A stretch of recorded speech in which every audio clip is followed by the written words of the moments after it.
They used to call me the Wi-Fi girl. Not the cybersecurity lead. Not the woman who stayed up past 3 a.m. rebuilding the firewall that saved the company during the 2021 breach. Just Sarah from IT. The girl who fixed printers. I remember walking into the Denver office one morning. Eyes heavy from no sleep. After patching critical systems all night. No one said thank you. No one asked if I was okay. Instead, someone waved me down in the hallway and said, "Hey, the Wi-Fi's down in conference room B. Can you take a look?" That was always the story. I was the background noise. The invisible safety net. The one who made sure everything worked so others could take the credit. I told myself I didn't mind. That being invisible meant freedom. But deep down, I did mind. Because I knew exactly what I was capable of. I knew what I'd already built in silence. What I was still building when they weren't looking. And every time they looked past me like I didn't matter. They made one fatal mistake. They assumed the girl fixing the printer didn't already own the server it was connected to. It didn't all fall apart at once. No, they were careful, strategic. The first sign was subtle. A calendar invite I should have received, never arrived. It was for a system-wide infrastructure review, the one I'd designed, tested, and documented alone for the better part of 8 months. I thought it was an oversight. Until I saw it playing out live on the conference screen. And there she was, Emily. My younger sister. The one I had mentored. Shielded. Coached through late nights and panic attacks when she first joined the company. Presenting my work, word for word, slide for slide, every bullet point, every diagram, mine, but her voice was confident. Rehearsed. She didn't even flinch. No mention of me, not even a nod, just clean theft. Gift wrapped for the board. I sat at my desk. Frozen. My heart didn't break, it calcified. I wasn't angry yet. I was processing. It wasn't just betrayal, it was dissection, like someone had peeled off my name and stitched theirs in its place. The next few weeks felt like a slow suffocation. Meetings I once led were rerouted. Access to confidential systems began to expire. When I asked, the answer was always vague. It's reconfiguring permissions. Except I was IT. Then one morning, I arrived at work and found my desk moved 2 rows down. No notice. Just a post-it with my name on a monitor that wasn't mine. They called it space optimization. I knew better. Still, I stayed quiet. That's what they expected. Sarah won't make noise. Sarah gets the job done. She's the one we can walk all over and she'll still stay late to fix the thing we broke. Until HR called. Mallory, the head of human resources, was waiting in her office when I arrived. Her tone was syrupy. Her office too warm. She asked me to close the door. "I'm sure this is just a formality." She smiled, sliding a folder across the table. My name was on the tab. "There's been a serious allegation," she said gently. "Unauthorized access to executive-level accounts. Possible misuse of internal data." I blinked. "I'm sorry, what?" She opened the folder, pointing to a printed report. The activity was flagged by our compliance tip line. "We have documentation. Timestamps. Metadata." I scanned the page, and that's when my stomach dropped. The documents were printed from my terminal. My login. Except I hadn't printed anything that day. But someone else had. Only 2 people had ever used that terminal. Me, and Emily. I gave her backup access 2 years ago when she forgot her credentials during a system outage. I never revoked it. I never thought I'd need to. The complaint was real. The signature in the metadata was mine. But the hand behind it wasn't. Mallory pushed a termination letter toward me. "Effective immediately," she said, almost regretfully. "You'll need to surrender your badge and return all company property." I don't remember standing. I don't remember walking back to my desk. But I remember Greg, my manager, waiting, and Noah, my supposed friend from Ops, standing beside him with his arms folded like a security guard. Neither of them looked at me. Greg mumbled, "We're going to need your badge." I unhooked it slowly, handing it over like it was an organ. It clicked as it detached. Then I heard her heels clicking on tile, coffee in hand, voice light, almost amused. "Rough day?" she said. I turned. Emily was standing behind them. Her hair perfect, eyes cold. There was no apology, not even a flicker of remorse. Just a slight smirk. A smile that said, I won. That was the moment the grief ended. That was the moment I decided to burn everything down, but not with fire.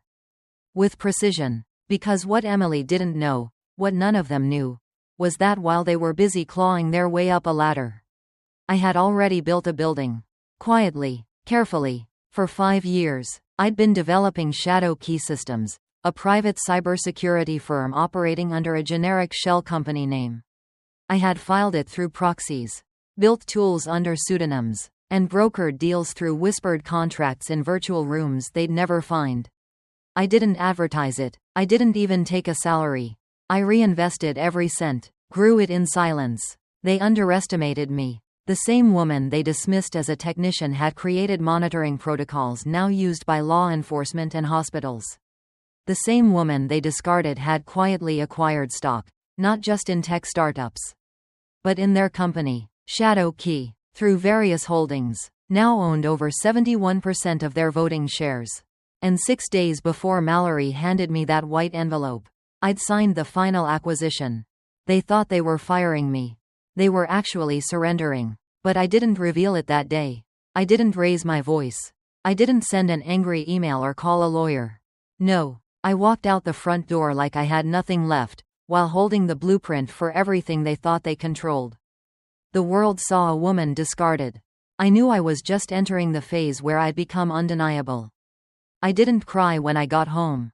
I didn't scream. I didn't even talk. I just stood in the middle of my apartment, still holding that stupid cardboard box with 8 years of loyalty packed into it, stress balls, USB sticks, a cracked mousepad, and a photo of Emily and me at her first company event.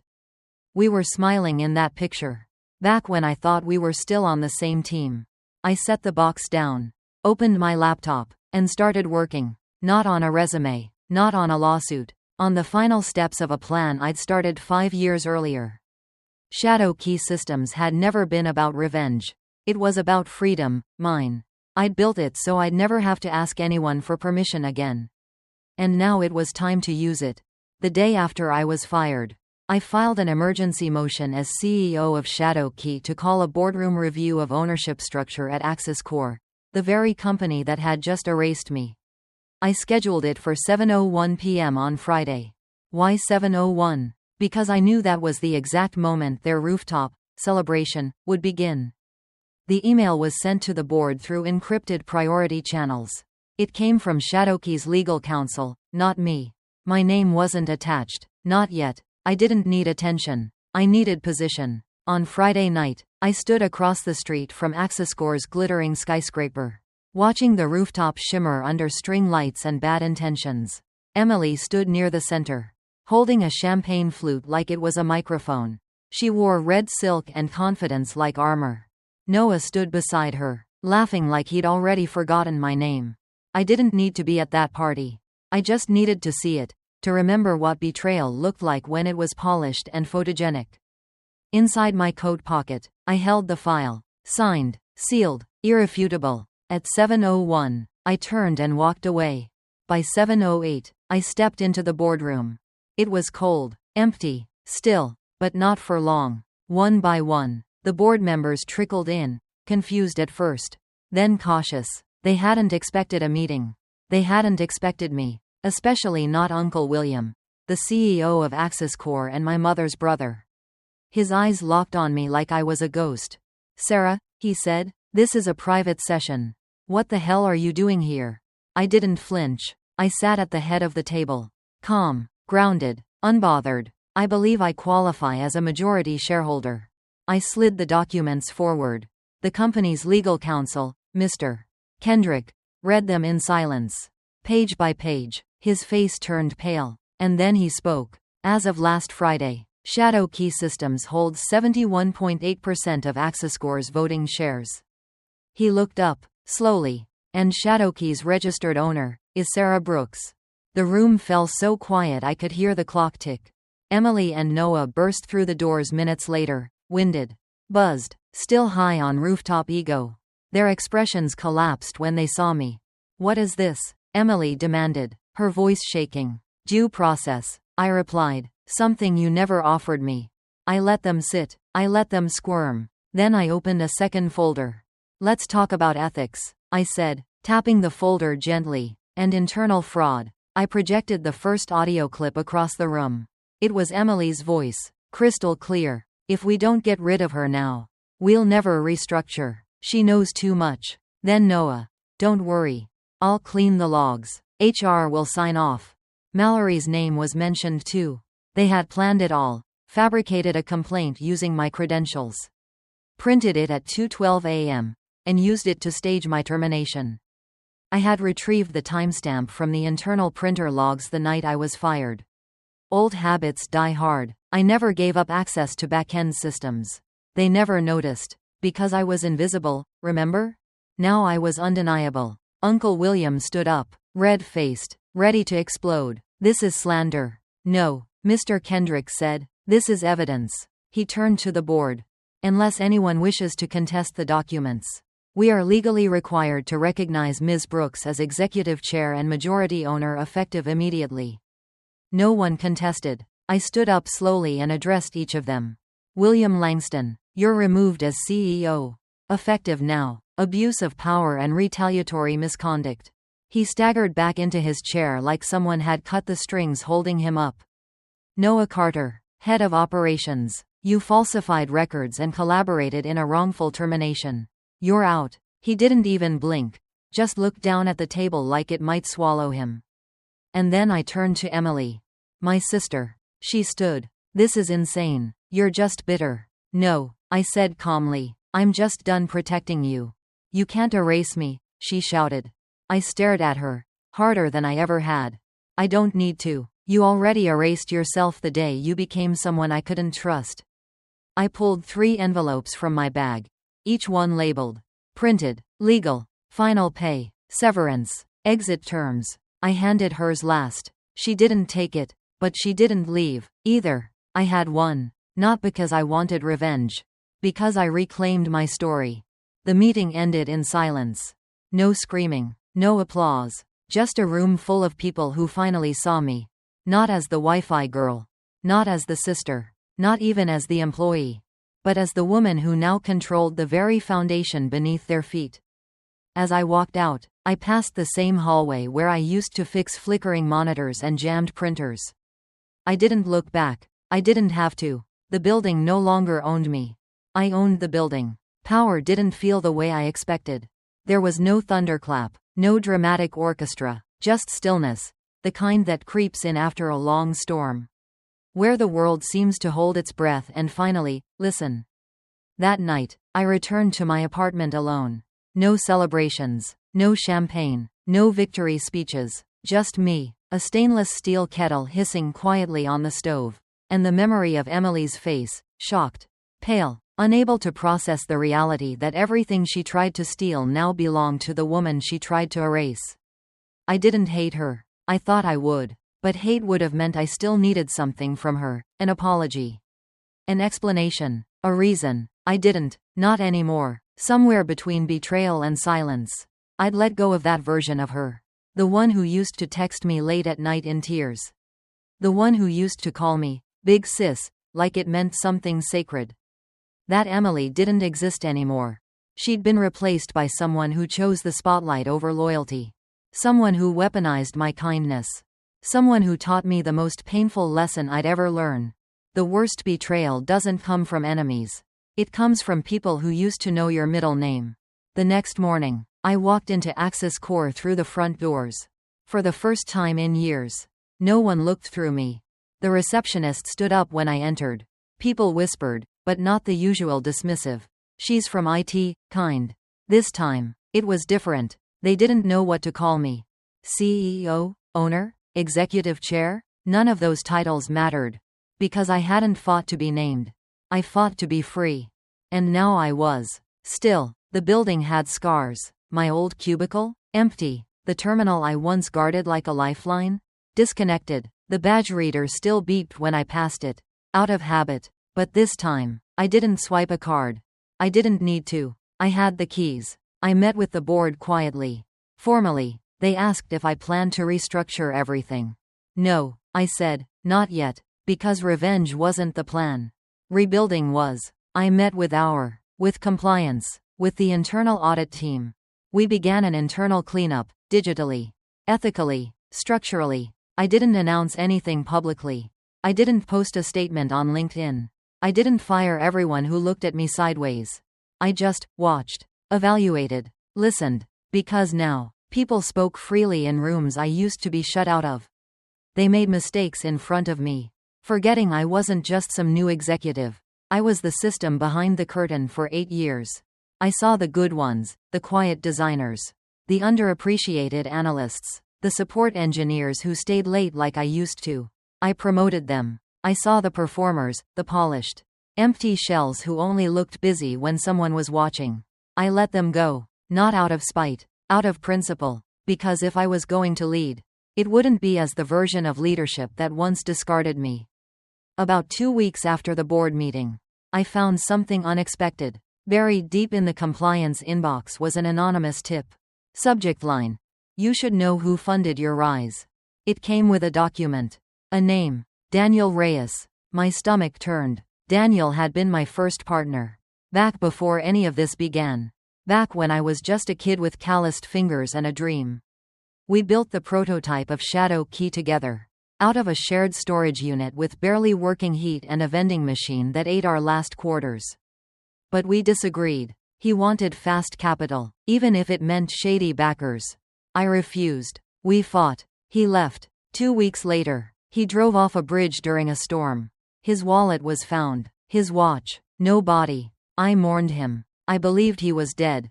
But now? He was back. And not just back. He was threatening to expose me. The note was simple. "We know who really funded Shadow Key. Let's meet." I froze. Not out of fear, but something deeper. What had I missed? I opened every archive, every transaction. I reviewed the chain of shell companies. The contracts, the bank trails. Everything was airtight. But there it was. A small, overlooked transfer. An old Cayman Islands account. Code tagged DR12. Daniel Reyes. I should have caught it sooner. 6 months earlier, that dormant account had reactivated briefly to transfer a minor vendor payment tied to Shadowkey's R&D wing. It was hidden, legal, but familiar. I didn't sound the alarm. I followed it, and what I found confirmed everything. Daniel had quietly attempted to reclaim a stake in the company. Not through legal claim, but through narrative. He didn't want justice.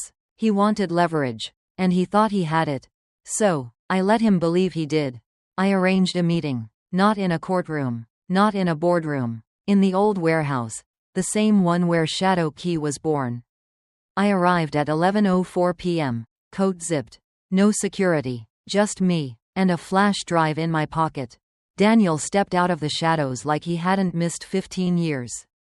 His hair was streaked gray now. His jaw sharper. But the look in his eyes? Still the same mix of brilliance and arrogance that made him dangerous. "Long time," he said. I didn't smile. "I thought you were dead." He chuckled. "Almost. Watching you rise without me? That's what killed me." He tossed me a flash drive. I caught it mid-air. "Proof," he said. "That Shadow Key was funded using capital I arranged. That gives me stake." I stared at it. Cold. "You think this scares me?" I said. "No," he replied. "I think you'll pay to keep it quiet." He stepped closer. "Half the profits. Half the power. Or I go public." I didn't blink. "You're broke," I said softly. His jaw clenched. "You didn't come here for justice. You came here because you're out of moves.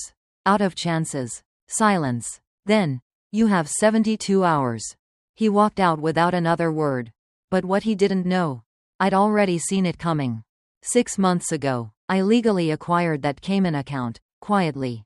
Through legal counsel, transferred full ownership under my name. All tied up, notarized, signed. Daniel's last weapon had already been disarmed. He just didn't know he was swinging a sword that belonged to me. And when I finally met him in my office days later, with security flanking the room, I didn't shout, I didn't threaten, I just handed him a folder. Inside, evidence that he had no legal claim. Inside, documentation proving the account he once used to build leverage now belonged to me. His face broke as he read. "You used my own account," he whispered. I leaned forward. "No, Daniel, I claimed what you abandoned. When he left, there were no fireworks, no anger, just a closed door. And silence. The kind that comes when the past finally realizes it can't control your future. I returned to my desk, opened a new folder, and filed the final note under a single line. He came to bury me. But I was already the ground. After Daniel walked out of my office that night, I didn't move for a long time. I sat in the same chair where I'd once been told I wasn't strategic enough for leadership. Where people used to talk over me like I was part of the furniture. But now, that desk was mine. The title plate on the door was mine. The company was mine. And yet, it didn't feel like a win. Not in the fireworks and champagne kind of way. This wasn't a celebration. It was a reset. Everything I had built, Shadow Key, the acquisition of Axis Core, the entire quiet empire, they were no longer just shields I'd built to protect myself. Now they were platforms, foundations, tools for something bigger. The question wasn't, what do I do now that I've won? It was, what do I build now that I'm free? The following Monday, I walked into the building before dawn. The city was still waking up, coffee carts steaming on corners. Buses humming with tired silence. Office lights flickering to life one by one. And I was there, not as a ghost in the system. Not as the woman who fixed the Wi-Fi. But as Sarah Brooks, CEO. I bypassed the executive elevator. Took the stairs instead. I needed to feel each step.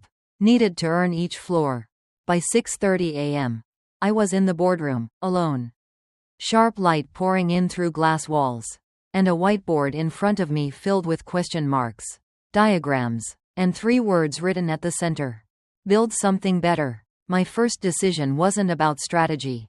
It was about people. I called in Jordan, one of the engineers from my old team.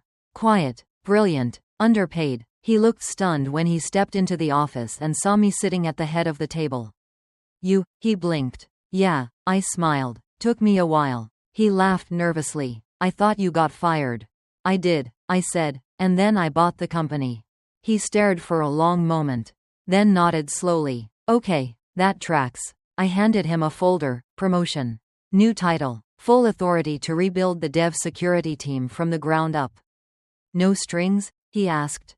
Only one, I said, protect the people the way we never were. Over the next 3 weeks, I rewrote more than just systems. I rewrote culture. The open door policy became literal. I knocked down the glass around the executive suite, turned it into shared workspace. The tech support team, my old crew, got raises, visibility, and a voice in company-wide strategy.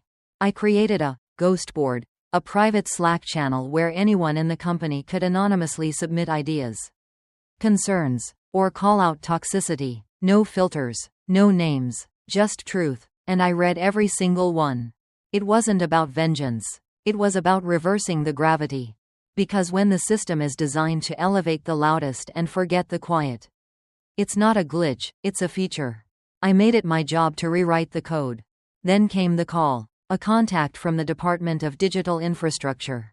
Someone I'd worked with years ago on silent security contracts. Wanted to meet. I heard about what happened. She said over the line. You flipped a tech firm upside down without a press release. I didn't want the spotlight. I replied. I know, she said. That's why we're calling. We met in a quiet, unmarked building on the edge of the financial district. She handed me a folder, thicker than usual. Embossed seal, federal header. What is this? I asked. A proposal, a contract, a challenge. Inside were plans for a government-backed cybersecurity initiative. One designed to protect small infrastructures, schools, hospitals, nonprofits, from next-gen cyber threats. The problem? Most tech giants ignored those sectors. Not profitable enough. But Shadow Key wasn't built on profit. It was built on principle.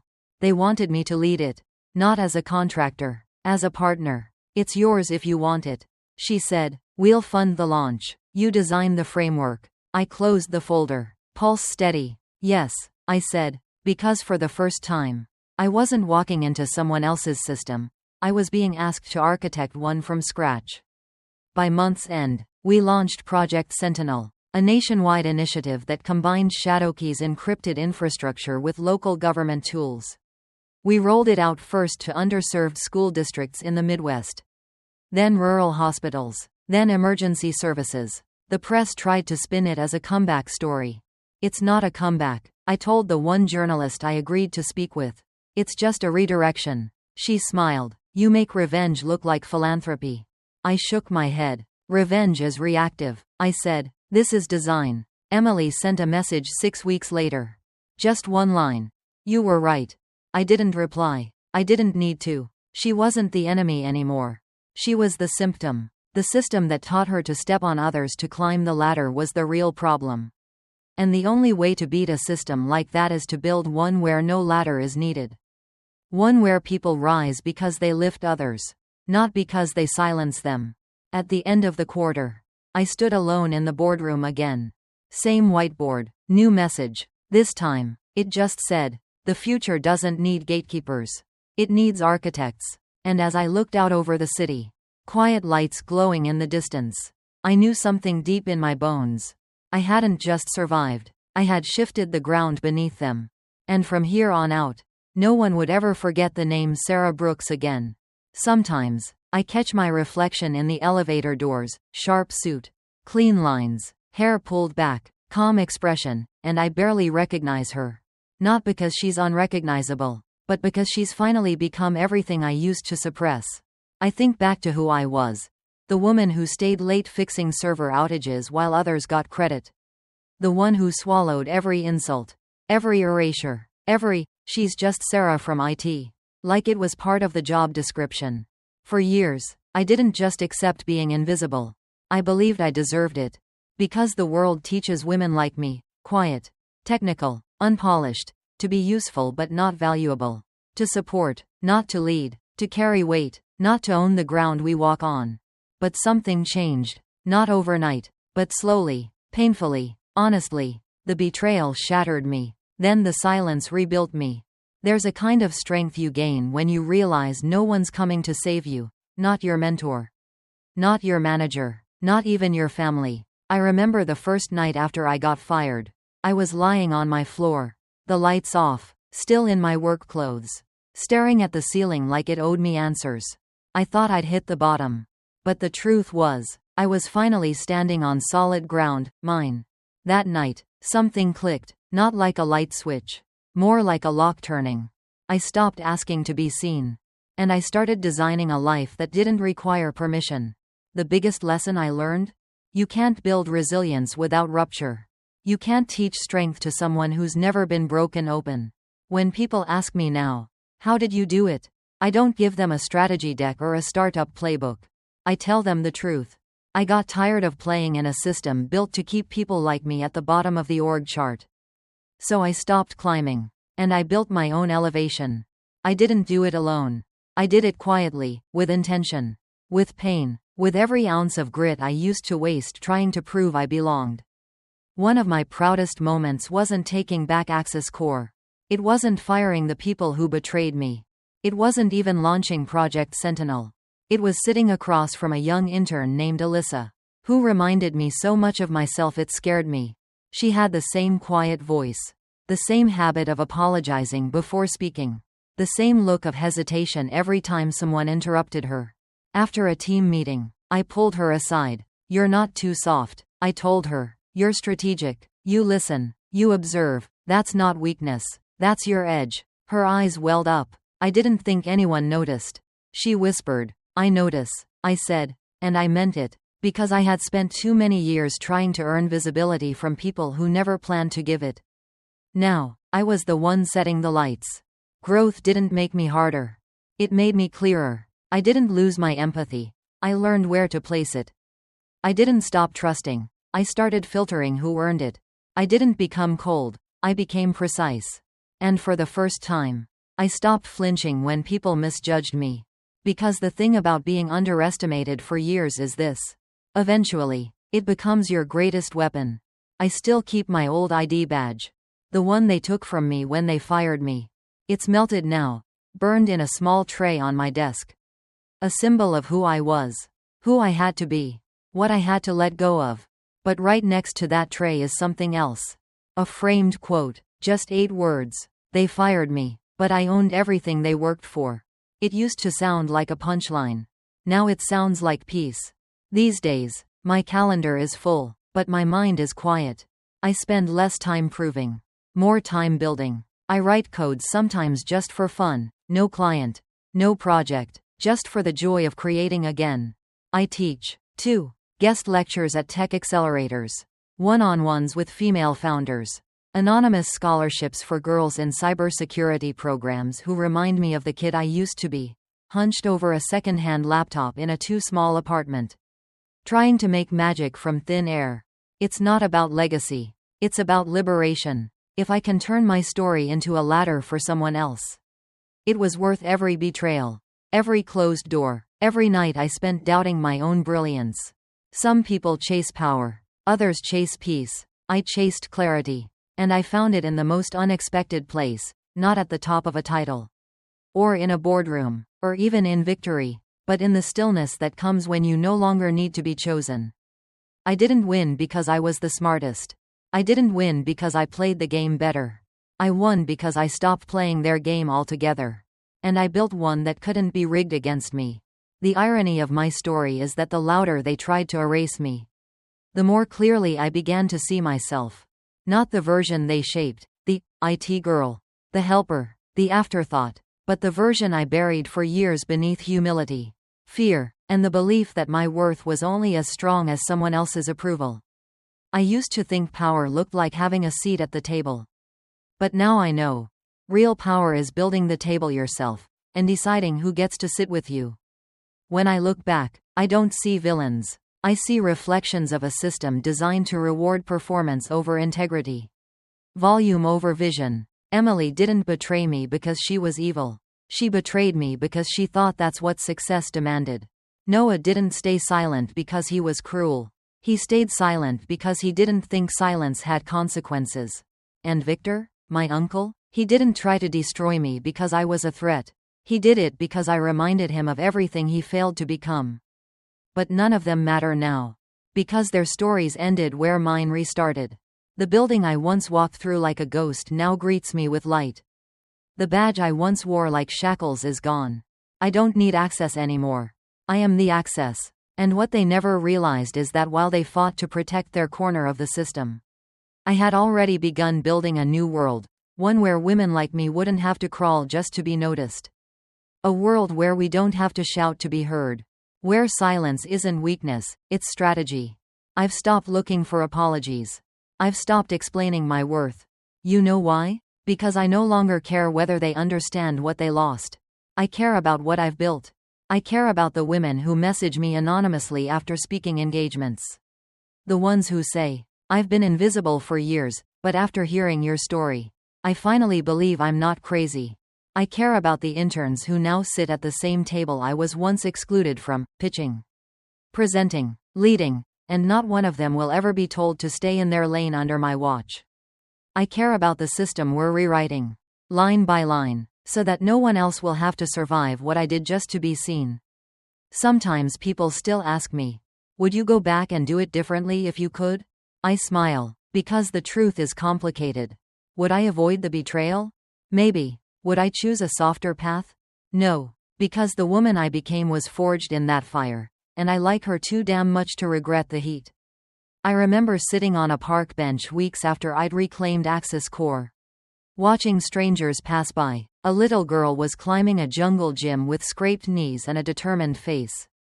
Her mother called out, "Careful, baby, don't fall," and the girl shouted back, "I'm not scared of falling. I'm scared of not trying." I'll never forget that. Because that was me. Because that's all of us. Every woman who's ever been told she's too quiet, too smart, too intense, too much, too little. We were never the problem. We were just playing in a game that feared our full power.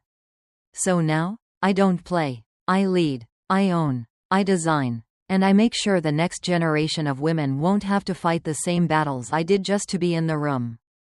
Because it's not enough to break the ceiling. We need to rewrite the blueprint. We need to stop waiting to be invited back in.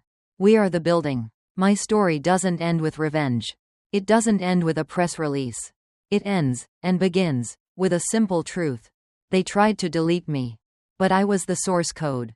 And if you're reading this, if you've ever felt erased, overlooked, underestimated, then hear me when I say, you are not broken. You are not small. You are not late. You're just getting started. Don't fight to be seen.